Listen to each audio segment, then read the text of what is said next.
आज आपण वाशिम जिल्ह्यातील मंगरुळपीर शहरामध्ये आहोत आणि मंगरुळपीर शहरामध्ये आज वंचित बहुजन आघाडीच्या वतीने दिल्ली येथे जे जंतर मंतरवर पेपर लीक प्रकरणी जे आंदोलन चालू आहे त्या आंदोलनाच्या समर्थनार्थ इथे बंदचं आवाहन केलं होतं। त्या संदर्भात इथे तहसीलदार साहेब यांना निवेदन देण्यासाठी वंचित आघाडीचे जे पदाधिकारी कार्यकर्ते आहेत ते आलेले आहेत। आपण त्यांच्याशी बातचीत करू आणि जाणून घेऊ नेमकं काय त्यांनी निवेदन दिलं आणि त्यांची काय मागणी आहे। या अलीकडे या ना। वंचित बहुजन आघाडीचे राष्ट्रीय नेते माननीय आदरणीय बाळासाहेब आंबेडकर यांच्या आदेशानुसार महाराष्ट्र बंदची हाक दिली।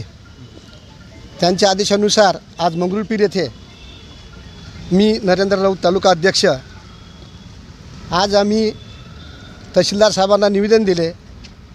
मोदी सरकारचा जाहीर निषेध असो, धर्मेंद्र प्रधान यांचा इस्तिफा मागितला आहे आणि विद्यार्थ्यांवर जो अमानुष प्रकारे जंतर मंतरवर जे दिल्ली येथे अमानुष प्रकारे जो मारहाण झाली, लाठी हल्ला झाला, असे आम्ही प्रशासन पोलीस प्रशासनासुद्धा आम्ही जाहीर निषेध केला आहे वंचित बहुजन आघाडीच्या वतीने तालुक्याच्या वतीने।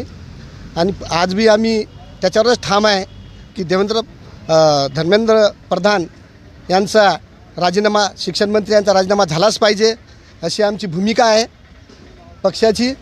आदरणीय बाळासाहेब आंबेडकर जे आदेश देतील यांच्या पुढे पण आम्ही हे तीव्र आंदोलन करू आणि जोराने करू, ताकदीने करू। आमच्यासोबत माझी सर्व तालुक्याचे माझे कार्यकर्ते, महिला आघाडी आणि युवा आघाडीसुद्धा आमच्यासोबत होत्या असं मी हे करतो।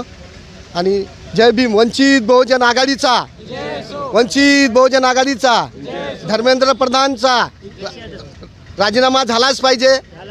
मोदी सरकारचा निषेध असो,